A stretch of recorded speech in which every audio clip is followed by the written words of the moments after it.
को लेकर तेजस्वी यादव ने स्पष्ट कर दिया कि बस लोकसभा चुनाव तक ही इंडिया अलायंस में था। इंडिया अलायंस, तथाकथित इंडिया अलायंस, आज स्वतः इन्हीं के घटक दलों ने इंडिया अलायंस को स्वाहा कर दिया। जो विपक्षी दलों का गठबंधन, जिसका महिमा मंडल ये लोग करते नहीं थकते थे और उसको एनडीए के सामने विपक्षी एकता का चेहरा बनाने का ये लोग काम करते थे इंडिया अलायंस को, आज उन्हीं के कई घटक दलों ने उसकी समाप्ति की घोषणा कर दी। ऐसे में एक बात तो तय हो गई है कि विपक्ष पूरी तरीके से बढ़ चुका है।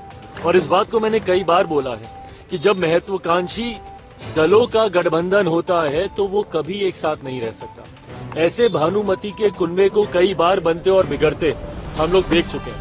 2014 से देश में प्रधानमंत्री नरेंद्र मोदी जी को हराने की सोच के साथ कई बार ऐसे महत्वाकांक्षी दलों का गठबंधन बना और परिणाम क्या हुआ कि ये लोग एक दूसरे की काट ही करने के लिए लग जाते। दिल्ली में भी चुनाव है, इनके घटक दल आधे आम आदमी पार्टी को सपोर्ट कर रहे हैं।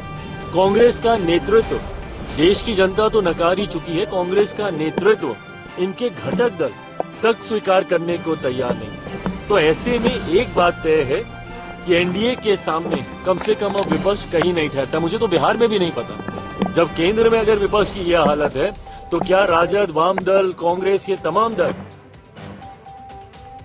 क्योंकि कांग्रेस की भी महत्वाकांक्षाएं, अभी तो 100 का आंकड़ा इन्होंने पार नहीं किया, पर महत्वाकांक्षाएं तो बड़ी हुई।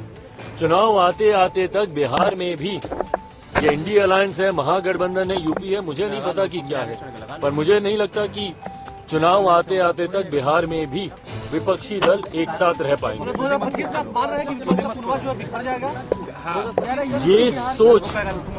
ये सोच एक सत्ताधारी, एक राज्य की सत्ताधारी दल के प्रमुख की ये सोच, और वो भी एक ऐसे राज्य की सत्ताधारी पार्टी जो कि देश की राजधानी है।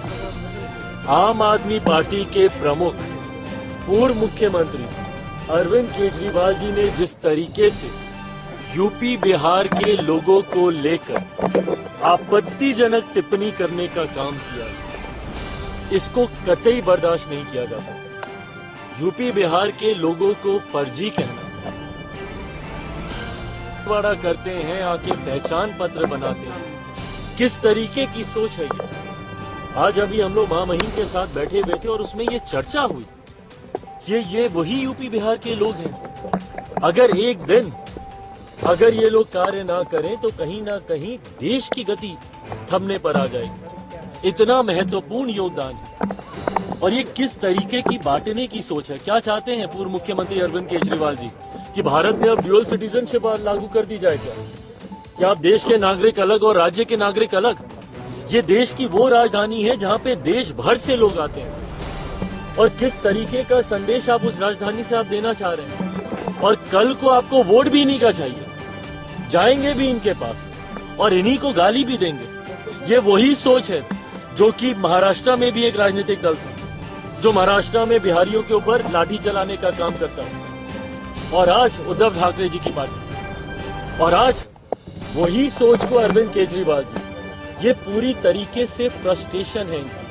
जिस तरीके से आज एनडीए गठबंधन को हर सर्वे में बढ़त मिल रही है, जिस तरीके से एक बात है कि पिछले 10 सालों में लगातार इनकी सरकार होने के बावजूद ये अपने वादे पूरे नहीं कर पाए। कौन कौन से देश से तुलना की थी कि दिल्ली को ये बना देंगे, क्या क्या कहा था कि दिल्ली की सड़कें कैसी कर देंगे तो पानी कैसा वहां का हो जाएगा। आज भी जाके देखिए वहां के नलों से गंदा पानी, आज भी जाके वहां की सड़कों के हालात देखिए, वहां का इंफ्रास्ट्रक्चर देखिए।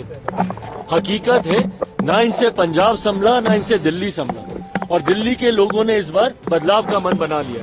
अगर इनको बार बार यही शिकायत करनी है कि एलजी हमारा साथ नहीं देता, अगर इनको बार बार यही शिकायत करनी है कि केंद्र सरकार से हमको साथ नहीं मिलता, इससे पहले तो किसी सरकार ने ये शिकायतें नहीं की थी, और इन्होंने सिर्फ ये बहाना बना लिया काम नहीं करने का। तो जब आपको काम करना ही नहीं है और आप यही कहते हैं कि भाई केंद्र से हमको समर्थन नहीं मिलता, एलजी हमको समर्थन नहीं देती, तो माइट एज वेल दिल्ली की जनता इस बार उसी सरकार को चुने ना जिसका समर्थन एलजी देंगे, जिसका समर्थन केंद्र सरकार को भी जिसका मिलेगा, और जिनको बहुत खूबसूरत शब्दों में हमारे प्रधानमंत्री जी डबल इंजन की सरकार कहते हैं।